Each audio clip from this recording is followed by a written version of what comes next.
So instead of using a drill or something like a speed key, one of the things I do a lot is I take a marching key. This is a Yamaha marching key. A lot of people just call them a T key.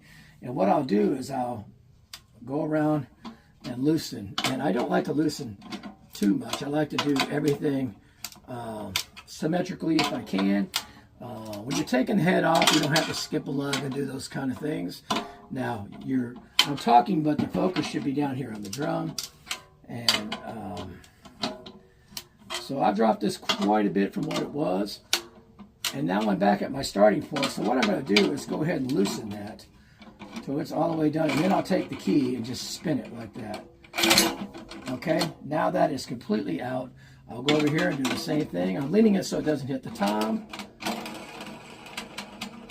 So that's a quick way to deal with if you don't want to use a drill. I keep saying the term drill, but I'm usually talking about an electronic screwdriver or something. They look like a drill, but they don't have the power of a drill. Because you don't want to strip out any kind of a lug. Okay?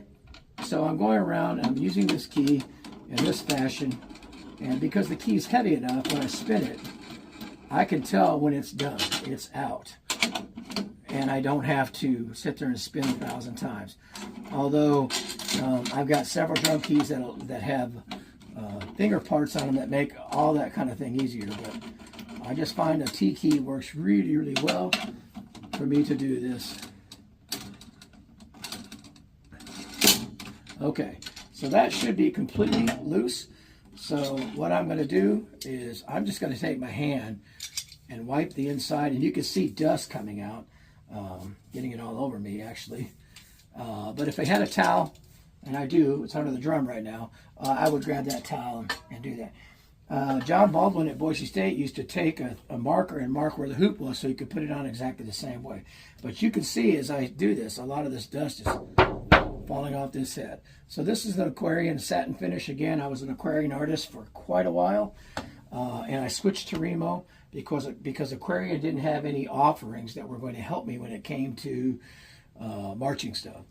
So again, now I will go along here and make sure that nothing is rough enough that it's going to pierce the drum head, especially on the bottom head. Now I like to put this where the badge is. I put the badge up here. That puts the throw off on my left. Some people like to have it on the right. I'm going to try this Ludwig head and see how it fits. Sometimes the Ludwig heads don't fit the drums very well. And we're going to put this on. Okay, so it fits in there fine. So what I'm going to do now is I'm just going to go around and quickly put the lugs in and make sure that they are, they're not finger tight, they're just in. I'm just making sure that they're actually in the receiver on the lug casing. So these are called lug inserts, and I'm making sure that the tension rod is going into that. So when I put that key on, I'll show you why. Okay, so I've done that. So it is completely loose. You can press it and do what you want. I'll get to that part in a minute, but what I'm going to do is pick a starting point. I'm going to start right here. I'm going to hold the rim.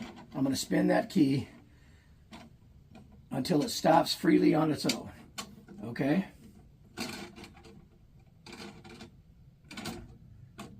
And then I know that if I do that, I'll skip a lug going on. And I try to make sure that I keep the head centered as I'm going along. When it hits that, it's down, it's touching the hoop. Okay? So I'll go here. But it's still, really, as we would say, it's finger tight to some capacity.